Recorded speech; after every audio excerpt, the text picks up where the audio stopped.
Ladies and gentlemen, this is a 2023 Toyota Corolla Cross, and it is Toyota's latest entry into the white-hot, cute ute, subcompact SUV, compact crossover, whatever you want to call it, the smallest SUV that they make. And so today I'm going to review this vehicle. We will look at the ever-important styling, we'll look at the slightly less important engine and transmission, we will measure out the cargo room, we'll look at the passenger room, and we'll have a look at the convenience and the safety features on this Corolla Cross XLE. And as always, if some of that sounds interesting and some of it sounds boring, check the description below for timestamps. So as ever with the subcompact SUV segment, we'll start talking about the styling, because I do feel like that's why a lot of people really want these cars. They look so cute, or they look so sporty, or they look so something. In the Corolla Cross's case, it looks so kind of bland and unoriginal, which I suppose is fitting for a vehicle bearing the Corolla name.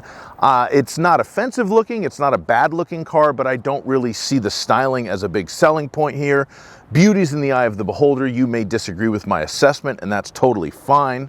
It should be noted that this XLE model does get some extra styling touches on it.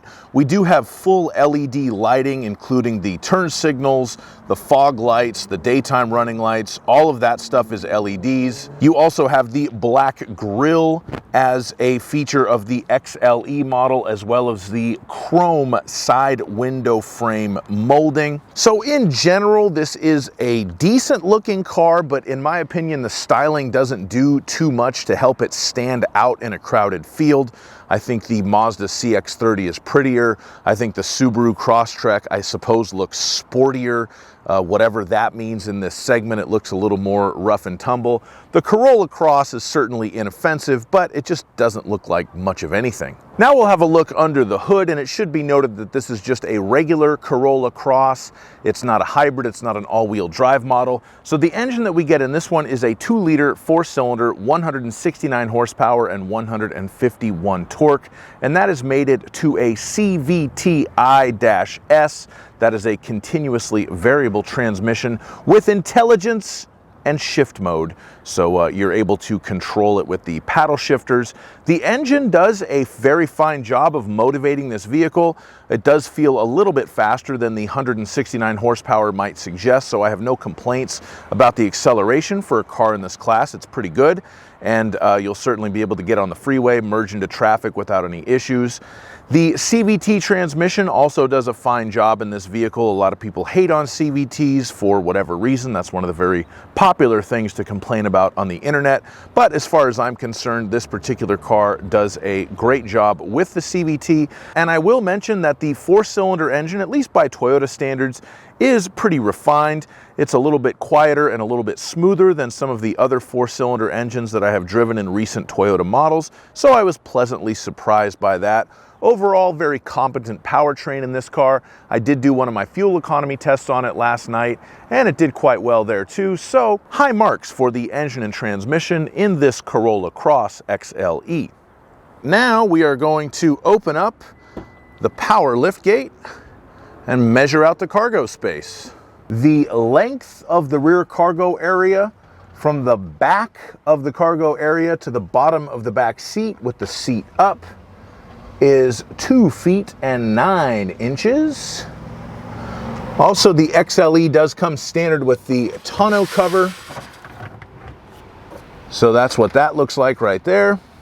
The width of the rear cargo area at its widest point in between that bit and the JBL subwoofer, 4 feet. The width of the cargo area at its narrowest point at the back of the cargo area, right in between those two cargo tie downs, 3 feet and 1 inch. The height of the cargo area inside of the vehicle,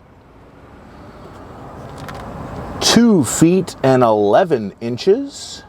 The length of the cargo area with the back seat folded down is approximately 5 feet and 4 inches. I say approximately because that kind of depends on where you have that front seat set. It's in kind of a mid position right now, so you could make it a couple inches longer, a couple inches shorter.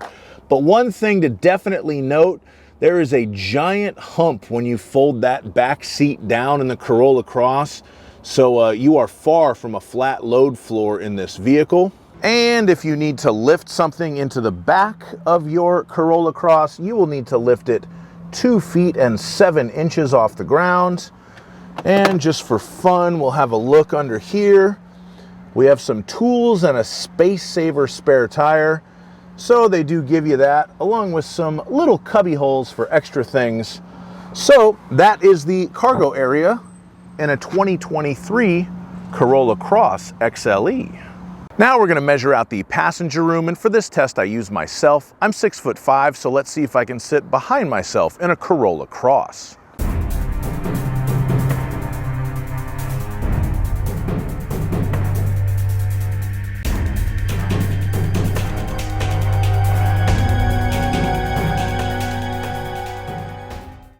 Okay, so as we can see, I can sit in the front. My knees are not touching. I'm sitting upright, but my head is not touching, even with the moonroof. And when I get in the back,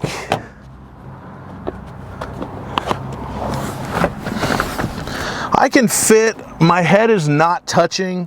My knees are kind of right up against the seat, but there is a cutout there for them.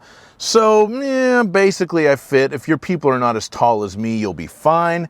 You do have air vents in the back of this Corolla Cross XLE, and way down here we have some USB-C charging ports. So there you go. You have fast charging available and air vents and almost enough room in the back seat of this car. Now we're going to talk about the interior convenience features up front in this Corolla Cross XLE. And it should be noted that this vehicle includes one of Toyota's weirdly named convenience package with options. This particular one has the $2,050 package that gives you the power liftgate, the power moonroof, and the premium JBL audio system. It should be noted that the moonroof is just regular sized. You don't get any kind of panoramic moonroof with this package. The JBL speaker system is very good. If you like good music in your car, that might be a worthwhile upgrade for you. The power liftgate is a power liftgate. It goes up at the touch of a button, and you can close it by holding the button on the key and so forth. Whether or not that's worth 2 G's to you is kind of your call. It does seem a bit expensive for that option package to me, but inflation is a very real thing, so I guess these things are just kind of getting more expensive. One thing you may have noticed on the features list on the XLE is ambient lighting. It does have ambient lighting, but it's really not all that impressive.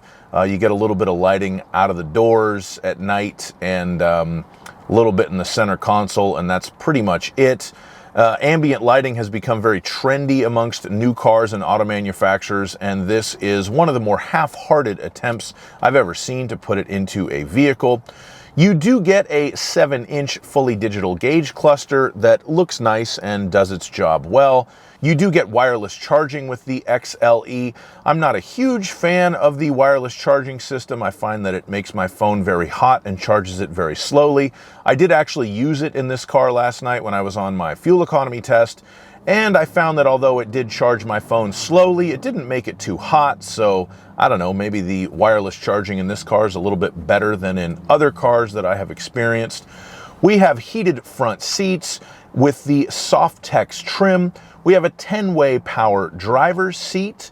You have dual zone automatic climate control, so you can set different temperatures for the driver and the passenger side.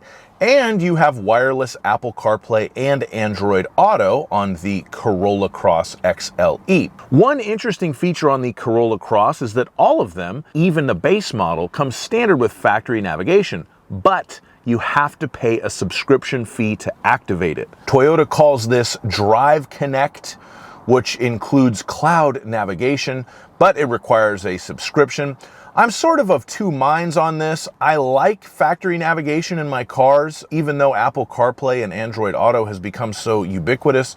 I sort of do prefer it built into the vehicle, But this one requires a subscription, but it's standard on all of them. So I guess it does give you the flexibility. If you want factory navigation, you don't have to pay thousands more to get the higher trim level. You could just buy a base model and pay the subscription.